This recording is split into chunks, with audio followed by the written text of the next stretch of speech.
8, 7, 6, 5, 4, 3, 1. From hungry brains to hidden figures.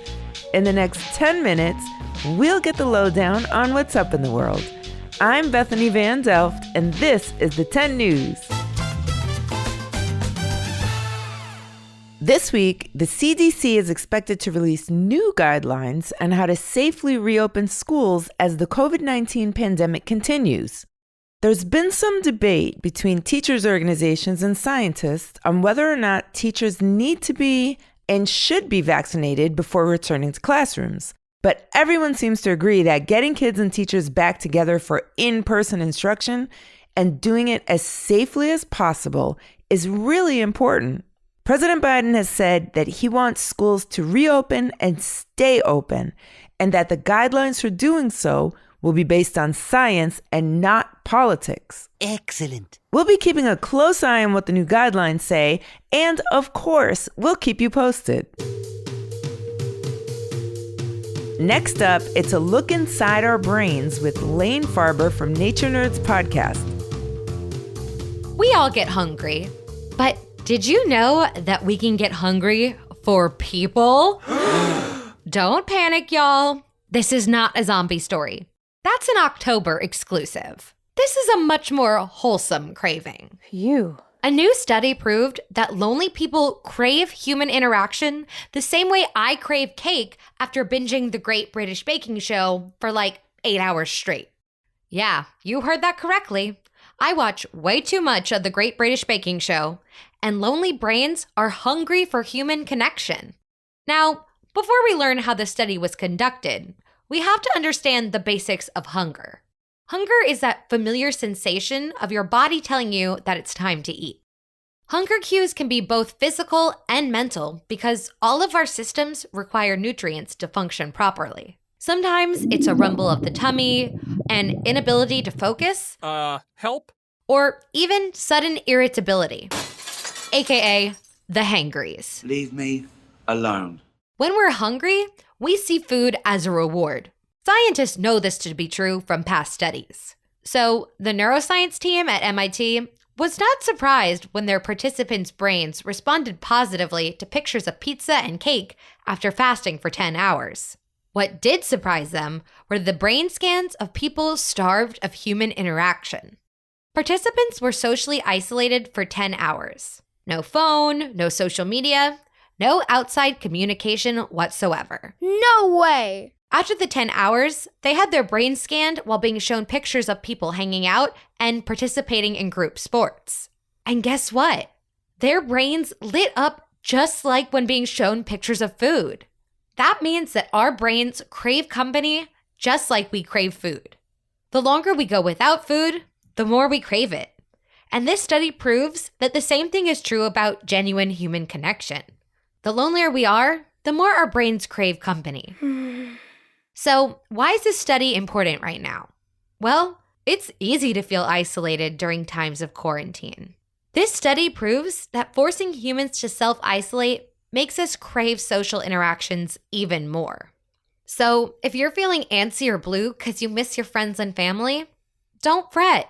There's a scientific reason behind it. Many of us are stuck indoors, working from home, or doing virtual schooling. But just because we can't be together in person doesn't mean we're alone. Challenge yourself to find new ways to spend time with your friends and family in 2021. Try writing letters, playing games online with friends, or even throwing a Zoom party. Get creative, have fun, and remember to take care of yourself.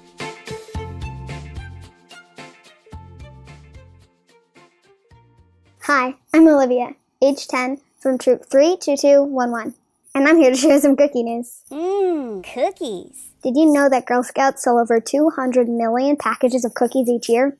That's a whole lot of Thin Mints. But since the pandemic makes selling door-to-door a no-go this year, the Girl Scouts have gone digital, selling online through social media and even through the food delivery app, Grubhub. Awesome. Want to spread kindness through cookies? You can donate cookies to the USO or even support a troop made up of girls living in New York City's homeless shelter system. Visit the10news.com to find out more. And seriously though, you want these cookies. Lucky you, it's Screen Time Report.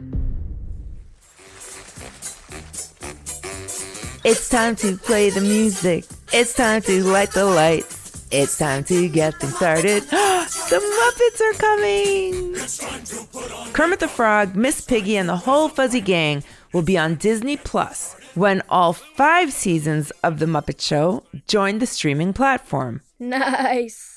This will be the first time seasons 4 and 5 have ever been available to stream. Oh my gosh! Binge watch!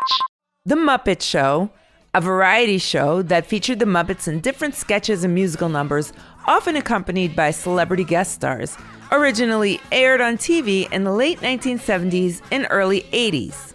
It was created by the legendary puppeteer Jim Henson, whose work you may know from, Sesame Street, and introduced characters like Fozzie Bear, You and I are going to tell the world's funniest joke. Gonzo, I shall demonstrate my amazing powers of hypnosis. the Swedish Chef, and Animal. The show was hosted by Kermit. Boy, you sure are crazy. And offered just as much in the way of kooky backstage antics as it did in actual performances. It was filmed in England, where Jim Henson took production after his pitch for the show was rejected by major American networks, though it did air in the US on CBS. I bet those network execs were a little bit sad about that decision because following the success of their television run, the Muppets went on to make 13 feature films and become pop culture icons. Yes. So now's your chance to see where the Muppets got their start and to check out a show your grown-ups might have watched when they were kids. The Muppet Show will be available to stream on Disney Plus on February 19th. And now, What? What's the big idea? Trivia on the 10. What modern technology was made possible by the work of a mathematician in the 1960s? Was it A, the internet, B, GPS, or C, cell phones? Did you guess it? The answer is B. Dr. Gladys West is one of the reasons we're now able to get directions to anywhere right on our phones. Dr. West was born in 1930 in rural Virginia, where she grew up on her family's farm. From a young age, she knew that education was the key to living the life she imagined for herself. She worked hard and got her scholarship to Virginia State University, where she majored in mathematics. By 1956, Gladys West had a job as a mathematician at the Naval Proving Ground in Dahlgren, Virginia. She was one of only 4 African Americans working there at the time. Throughout the 1960s, Dr. West worked on projects that helped more accurately measure the shape of the Earth, using satellites, radars, and mathematical modeling. This modeling is critical to the technology that lets satellites determine the position of a receiver. So, the GPS we use every day wouldn't be possible without the contributions of hidden figure Dr. Gladys West. Well, thank you very much. Time's up. That's the end of the 10 for today, but you can catch new episodes on Tuesdays and Thursdays. The 10 News is a co-production of Small But Mighty Media in collaboration with Next Chapter Podcasts and distributed by iHeartRadio. The 10 News writing team is led by editorial director Tracy Crooks, with contributions from Stephen Tompkins and Lane Farber. The creative producer is Jenner Pasqua. Social media and web support by Stephen Tompkins. Editing and sound design by Pete Musto under the production direction of Jeremiah Tittle. Executive producer Donald Albright and show creator Tracy Leeds Kaplan round out the team. If you have questions about the show, a story idea, or a fun fact you want to share, email us at hello@the10news.com. And you know the drill. Don't forget to subscribe, rate, and review the 10 News on Apple Podcasts, iHeartRadio, Spotify, or wherever you listen to podcasts.